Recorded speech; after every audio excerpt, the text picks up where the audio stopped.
You're just lazy. Being disciplined is easier than you think. Let's cut the crap. You think your life is special. You think your problems are unique. You've convinced yourself that you're just not built like those people. The ones who wake up at 5 a.m., hit the gym, build a business, and somehow manage to be happy while doing it. You've got a laundry list of excuses for why you can't be them. Lack of time, lack of motivation, a terrible childhood, a bad boss, an unfair system. You've got every reason in the book except the one that's staring you right in the face. You are lazy. Not just a little lazy. I mean pathologically, habitually, fundamentally lazy. You're not a victim of circumstance. You're a victim of your own refusal to take action. You're a master procrastinator, a champion of comfort, a professional excuse maker. You've spent so long telling yourself a story about why you can't succeed that you've started to believe it. And you know what the most pathetic part is? You're actually making your life harder by being lazy. That's right. The very thing you're trying to avoid, discomfort, effort, struggle, is what's keeping you trapped in a cycle of suffering. You think staying in bed for an extra hour is a luxury? It's not. It's a tax on your mental health. You think skipping the gym today saves you energy? It doesn't. It just ensures you'll feel more sluggish tomorrow. You think putting off that difficult conversation with your partner is a form of peace. It's not. It's a cancer that's slowly eating away at your relationship. You see, discipline isn't about being a superhuman. It's about being an adult. It's about choosing the small discomforts of today so you can avoid the crushing pain of tomorrow. It's the simple, brutally honest choice to do the hard thing now so the rest of your life becomes exponentially easier. But you're still not getting it. You're stuck on this myth that discipline is some kind of rare gift bestowed upon a lucky few. It's not. It's a skill. And like any skill, it gets easier the more you practice it. The first time you force yourself to work on a Sunday night instead of watching Netflix, it feels like a monumental struggle. The 5th time, it feels normal. The 50th time, it feels like second nature. This isn't about becoming a different person. It's about becoming a better version of the person you already are. The part of you that knows you're capable of more. The part of you that feels that low-grade hum of shame and regret when you waste another day. That's your true self knocking on the door, and you're just too busy scrolling on your phone to answer it. So here's the first brutal truth. Your lack of motivation is a symptom, not a cause. The reason you don't feel like doing anything isn't because you're fundamentally unmotivated. It's because you've conditioned yourself to respond to every hint of discomfort with avoidance. You've trained your brain to seek the path of least resistance, and now it's running the show. The good news? You can retrain it. But it's not going to happen with an inspirational quote on Instagram. It's going to happen with action. Small, painful, consistent action. The second truth is even more painful. You don't have an energy problem. You have a focus problem. You claim you're too tired to work on your side project, but you have no problem staying up until 2 a.m. to binge watch a show. You say you're too exhausted to go for a run, but you can spend 3 hours mindlessly swiping on dating apps. Your energy isn't depleted. It's being misdirected. You're pouring all your finite resources into things that give you a temporary dopamine hit, but leave you feeling empty, drained, and more apathetic than before. Think about it. The people you envy, the ones who seem to have endless energy, aren't superhumans. They've just learned to channel their focus toward things that build momentum. Every time they complete a small task, their brain rewards them with a little jolt of dopamine, reinforcing the behavior. They're addicted to progress, while you're addicted to comfort. This isn't just about work or money. This is about your relationships, too. You complain that your partner doesn't understand you, but you refuse to have the vulnerable conversations necessary to bridge that gap. You're afraid of the potential conflict, so you choose the slow, suffocating death of emotional distance. You're so lazy that you'd rather live with a stranger than do the work of truly connecting with your person. You'd rather endure a life of quiet desperation than risk the discomfort of a difficult conversation. And this brings us to the final, most terrifying truth. Your fear of failure is a lie. You think you're not trying because you might fail. But what if the opposite is true? What if you're not trying because you're terrified of what might happen if you succeed? Think about it. If you actually put in the work and things started to change, if you got in shape, if your business took off, if your relationships became meaningful, what would happen? You'd have to live up to a new standard. You'd have to accept that you're capable of more. You'd have to leave your comfortable, predictable world of excuses behind. And that, more than anything, is what scares you. Because as much as you hate your current situation, it's familiar. And deep down, you're terrified of the unknown. So let's get one thing straight. You don't have a motivation problem. You have a courage problem. You're not lazy. You're just scared. But being scared is not an excuse. It's a challenge. It's a signal that you're on the edge of something important. Here's your one simple takeaway from all this. The key to discipline isn't finding motivation. It's building momentum. Stop waiting for a bolt of inspiration to strike you. Stop waiting for the perfect conditions. Start with something, anything, that requires a tiny bit of effort. Do 5 push-ups. Write 1 sentence. Wash 1 dish. This isn't about achieving greatness overnight. It's about proving to yourself, in the smallest possible way, that you are not a slave to your own inertia. It's about building a tiny ripple of action that, over time, can turn into a tidal wave. So what's it going to be? Are you going to continue to live a life built on excuses and comfort, or are you going to choose the path of small, consistent discomfort and finally start building the life you claim to want? The choice is yours. And for once, just be honest with yourself about what you're choosing. That first step is always the hardest. You think it's a monumental leap, but it's not. It's just a single, ugly, clumsy step forward. You're so used to being in neutral that putting the car in drive feels like a collision, but that's the whole point. You have to create friction to generate momentum. You have to embrace the struggle, not run from it. Because the truth is, all the success you crave, all the confidence you lack, all the fulfillment you pretend to want, it's all on the other side of that initial resistance. You've spent years building a comfort fortress around yourself. Every missed workout, every delayed email, every unsaid word, it's another brick in the wall. You're trapped inside, and you're the one who built the prison. You've become a hostage to your own inaction. But here's a liberating, brutal truth. The comfort you're addicted to is an illusion. It's not true comfort. It's just the absence of growth. It's stagnation. The couch you're sitting on isn't a soft landing. It's quicksand. The distraction on your screen isn't an escape. It's a leash. And the more you pull away from the effort, the tighter that leash gets. Let's talk about that feeling, the one you can't quite shake. It's a low-grade anxiety, a persistent hum of inadequacy. You feel it when you lie awake at night, when you see someone else living the life you dream of, when you catch your own reflection and don't recognize the person staring back. You think that feeling is a problem, but it's not. It's your internal compass screaming that you're off course. It's the voice of your future self, the one who is begging you to do something, anything, to change. You've been told for years to follow your passion. That's a lie. You don't find passion by looking for it. You build it through consistent effort and competence. Think about it. Do you love doing things you're terrible at? Of course not. You love things you're good at. And how do you get good at something? You show up. You put in the reps. You do the boring, tedious, unsexy work. Passion is a byproduct of mastery, and mastery is a byproduct of discipline.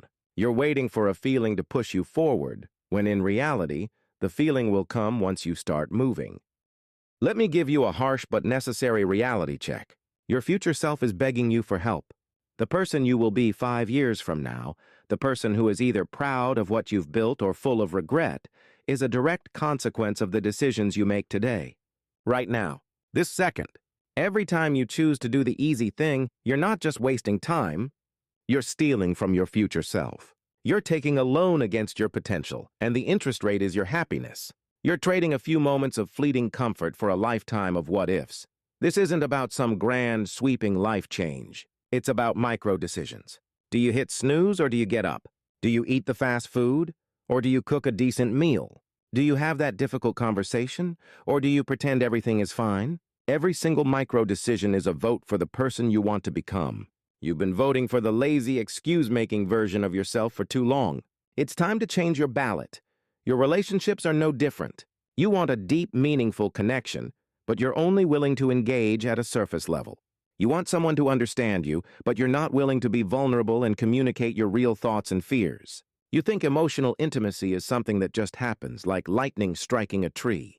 It's not. It's a garden that you have to water every single day. And the water is effort. It's the effort of listening, of being present, of showing up for the small moments, and of having the courage to talk about the big ones.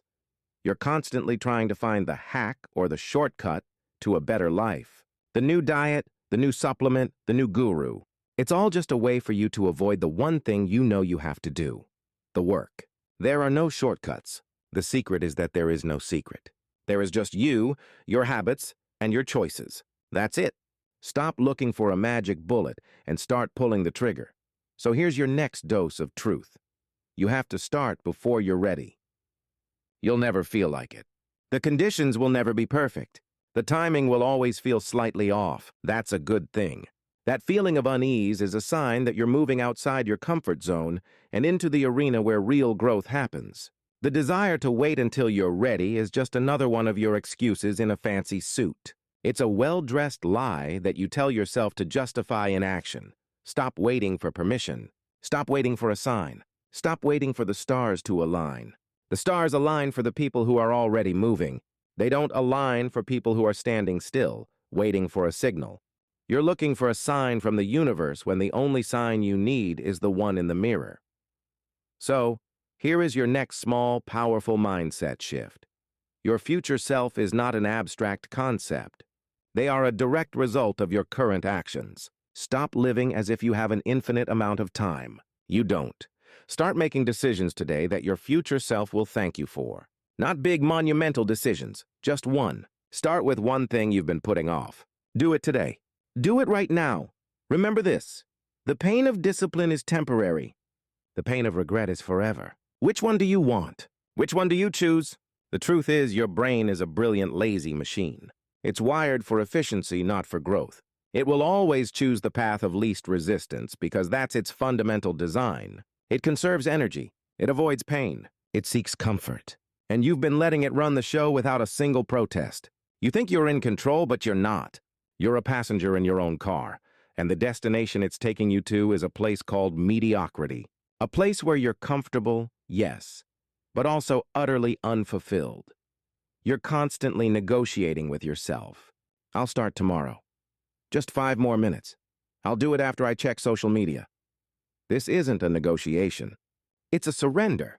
You've taught your mind that it can win every time. You've conditioned yourself to be weak. And the most insidious part is that you're doing it in the name of self-care. You tell yourself, I deserve a break, I need to rest. But you're not taking a break. You're just extending your state of paralysis. You're not resting. You're just avoiding the work. Let's be blunt. You are not special in your suffering. Everyone feels lazy. Everyone feels unmotivated. The difference between the person you want to be and the person you are is that they feel it and they act anyway. They don't wait for a feeling of inspiration. They recognize that the feeling will follow the action. They understand that discipline isn't about being immune to laziness. It's about acknowledging it and choosing to move forward regardless. You've built your entire life around avoiding failure. You don't try because you might not succeed. You don't ask for what you want because they might say no. You don't start that business because it might fail. You call it being realistic, but what you're really doing is living a life in reverse. You're trying to prevent a bad outcome that might happen instead of working towards a good outcome that could happen. And in doing so, you've guaranteed the worst possible outcome: nothing. A life that just exists, a story with no plot, a journey that never leaves the station. But here's a shocking truth for you. Your failures are not your enemy. Your inaction is. Failure is feedback. It's information. It tells you what not to do next time. It's a sign that you're actually trying. Inaction, on the other hand, gives you nothing. No lessons, no growth, just the slow, suffocating weight of regret. The only way to truly fail is to never try at all. This isn't about being perfect. This isn't about working yourself to the bone. It's about being honest with yourself. It's about the small, unglamorous choices you make every single day. The choice to get up when you want to sleep in. The choice to eat a salad instead of a burger. The choice to have a difficult but necessary conversation. These aren't heroic acts. They're just the building blocks of a life well lived. You've convinced yourself that these small acts don't matter. That one workout won't change your body. That one healthy meal won't change your health. That one conversation won't save your relationship. But you're wrong. They're not just isolated events. They are votes. Every disciplined choice you make is a vote for the person you want to become. And every time you choose comfort, you're voting for the person you are now. The person who's too lazy, too scared, too complacent to reach for more. The person you're pretending to hate. So let's get down to the core of it. Your mindset needs to shift from, I need to feel motivated to start, to, starting is what creates motivation. Action is the engine, not the caboose. You don't need a fancy plan, a new book, or a guru. You need to pick one small, uncomfortable thing and just do it. Right now. Not in 5 minutes. Not after you finish this video. Right now. You can't think your way into a better life. You have to act your way into it. Every time you do something difficult, you're not just building a habit. You're building confidence. You're building proof to your own brain that you can, in fact, do hard things. And that proof, that small but powerful feeling of accomplishment, is what will fuel you for the next step. And the one after that. Your current life is a product of your past choices. Your future life will be a product of your present choices. The person you are today is holding the keys to the person you will become. So what's it going to be? Another day of excuses or the first day of a new life? You know the answer. This is it. The last section. We've torn down the excuses, exposed the lies, and laid bare the painful truths. Now we're at the part you've been dreading, the part where you have to do something. You can't just consume information. You have to apply it. The truth is, all the self-help books, all the podcasts, all the motivational videos in the world are utterly useless if you don't take action. They are just entertainment for a person who is too afraid to change. You're still waiting for a feeling, a burst of energy, a moment of clarity, a flash of inspiration. Stop waiting. That's your brain's last-ditch effort to keep you comfortable. It's saying, just wait a little longer and the magic will happen. It's a fantasy. Real change doesn't happen in a moment. It happens in the mundane, uncomfortable daily grind. It happens when you do the thing you said you were going to do, even though you don't feel like it. Especially when you don't feel like it. Let's address the final and most damaging lie you tell yourself, I'll be happy when... You've filled in that blank your entire life. I'll be happy when I get the promotion. I'll be happy when I lose 20 pounds. I'll be happy when I find the right partner. This is the ultimate comfort trap. You've conditioned your mind to believe that happiness is a destination, a prize you get for achieving something. It's not. Happiness is a state of being that you cultivate through your actions. It's the byproduct of a life lived with integrity and purpose. The reality is, the promotion won't make you happy if you're miserable in your daily work. The 20 pounds won't make you happy if you hate the process of taking care of your body. The partner won't make you happy if you're not happy with yourself. You are chasing an outcome while ignoring the process, and that's why you're always left feeling empty. You're so focused on the finish line that you don't realize you're not even on the right track. This is the hard part. This is the moment where you have to look in the mirror and accept that the person staring back at you is the problem. Not the economy, not your boss, not your upbringing, but you. You are the bottleneck. You are the source of your own stagnation, and you are also the only one who can fix it. The good news? You don't have to be a different person. You don't have to become some mythical, disciplined machine. You just have to be willing to start. Right now. You don't need to change your whole life today, just one small part of it. The key isn't a grand sweeping act of heroism. It's a series of tiny, almost imperceptible acts of courage. Here's your final actionable truth. The person you become is determined by the promises you keep to yourself. Every time you say you're going to do something and then you don't, you break a promise. You chip away at your own self-trust. You prove to yourself over and over that your word means nothing. But every time you follow through, no matter how small the task, you build it back. You build a foundation of self-respect. You prove to yourself that you are a person who can be trusted. A person who does what they say they're going to do. This isn't about winning or losing. It's about integrity. It's about choosing to live in alignment with the person you claim you want to be. So stop waiting for permission. Stop waiting for motivation. Stop waiting for the perfect moment. The perfect moment is a myth. The only moment you have is this one. Here's your challenge. Today, pick one small thing, one single solitary action you've been putting off. It could be for 5 minutes. It could be just to make the phone call. It could be to send the email. Just one thing. And then do it. Don't think about it. Don't negotiate. Just do it. And when you're done, notice how you feel. That small ripple of accomplishment is the beginning of the tidal wave. That tiny sense of pride is the fuel you've been looking for. This isn't just about your job or your body. It's about your soul. It's about reclaiming your life from the grip of your own laziness and fear. It's about proving to yourself that you are stronger, more capable, and more resilient than you ever thought possible. The only thing standing in your way is you. The only thing that can save you is you.